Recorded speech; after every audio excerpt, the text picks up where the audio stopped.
In this third of a series of 3 podcasts on the connections between travel and architecture, we have some basic questions we need to tie up. There's so many kinds of human movement. Why should travel be something special? Why should we speak of travel failing or succeeding? Why should we talk about travel being authentic or inauthentic? Why do we consider travel as having a special relation to learning, to meaningfulness? Do we really need travel to understand architecture? And vice versa, is there an essential architecture of travel? I suggest that the connection lies in geometry and the way in which human subjectivity, beginning with the recognition it gets from its own mirror image, alters what we think of as normal geometry. Let's begin with one thing we know about the sensations from the outside world compared to those we create internally. It seems that there is a kind of fixed sum that the mind can handle. If it's missing something from the outside world due to injury or illness, it can manufacture stimulation to fill the gap. Let's consider the subject's perceptual world as a 360-degree panorama, a Euclidean reality. Waldo becomes Waldo when, thanks to his mirror image, he sees himself as others see him. But the mirror divides the 360 into 2 parts. Even without the mirror physically present, Waldo is now a half Waldo.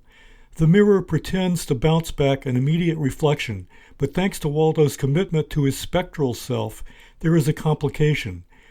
Euclid expects the stimulus of the image to equal the response of the mirror, but what really happens?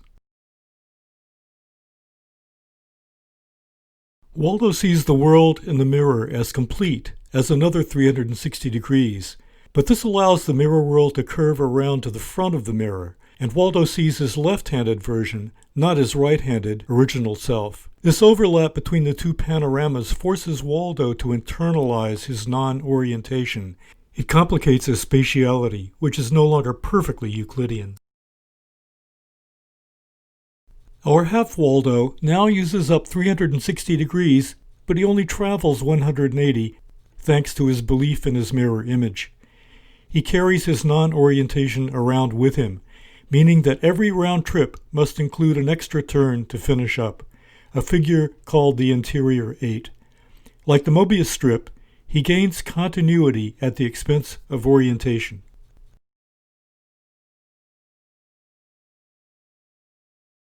Waldo blames the situation on the mirror. It seems that the mirror has created a backdoor space where it can remember things, conceal them, and save them for later. Every culture has lots of folklore about the magic of mirrors. We blame the world for its uncanny irregularities. This allows us to be the same, to be independent, to be idempotent in the face of irrational deviations from Euclidean normality.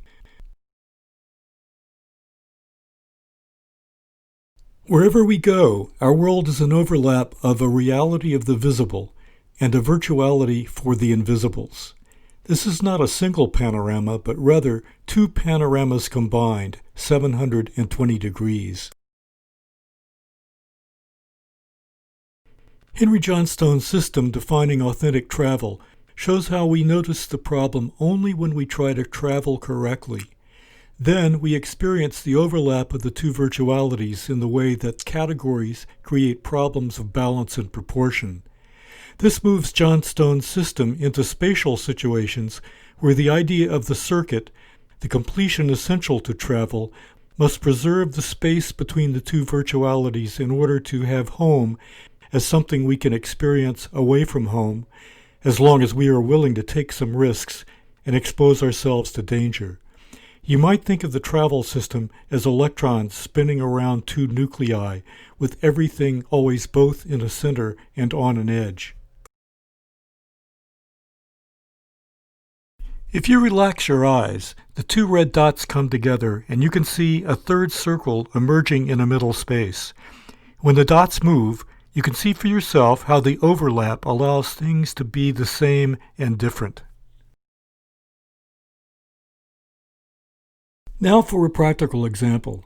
Imagine a city in the middle of the countryside and in the city imagine a park. The park is a miniature version of the outside, but its topology presumes some unusual things. The tables are turned. Instead of having to laboriously trudge around the city to see its connections with the outside, we can take a short, pleasant walk around the inside frame. This, of course, was the idea of Central Park in New York City. The interior could give an experience of the exterior with a simple flip of inside-out relations. Park as an inside frame creates a complex topological relationship when a movement around an object is reconstructed from the object's interior.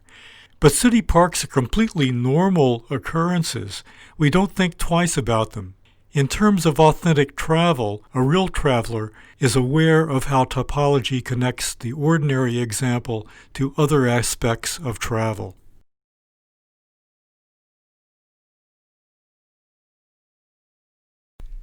This topology is evident when we consider how, on the inside circuit, we imagine looking out to the center of the city as the vanishing point.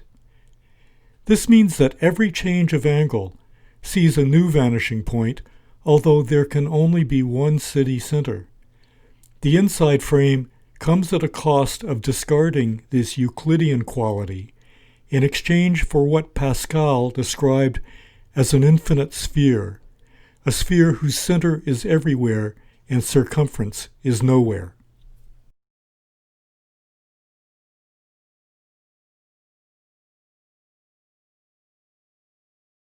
The analogies I've developed using a half-Waldo character have anticipated a whole field of mathematics known as projective geometry.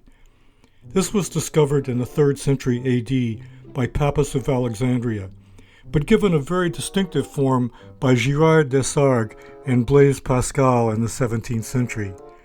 It was almost immediately forgotten, but then revived by a host of mathematicians working in the 19th century, who discovered that projective geometry was foundational, not simply a deviation from Euclid. You can, in fact, derive Euclid from projective geometry, but not the other way around. Calling projective geometry non-Euclidean is like calling regular coffee non-decaf. The amazing thing, however, is that our half-Waldo has come with his own relations to the psychoanalytical subject and, by extension, popular culture, mythology, and the arts. The mirror stage is important even in cultures that don't use mirrors, but all of cultures use latent signifiers in material and collectively important ways. Waldo is like an ambassador for projective geometry. He's like the goldfish whose memory doesn't last a full circuit around the bowl, so he has to travel the extra distance through a virtual space that accommodates projective additions. Waldo shows how the neural circuit extends past the literal body into the world, how it adds invisibility to visibility, and connects uncanny waking experiences to dream logic, where the dreamer is paralyzed. Waking subjects are paralyzed too, but they use devices such as Central Park to stylize motion so that symmetry does the same thing as paralysis. Projective geometry requires us to think about the architecture that we take for granted. But when we look closely at things like the uncanny, or mythology, or foundation rituals of early cultures, we connect the dots in new ways. In fact, testimony from these naive informants is our best evidence that culture has understood projective geometry's practice long before we have understood its theory.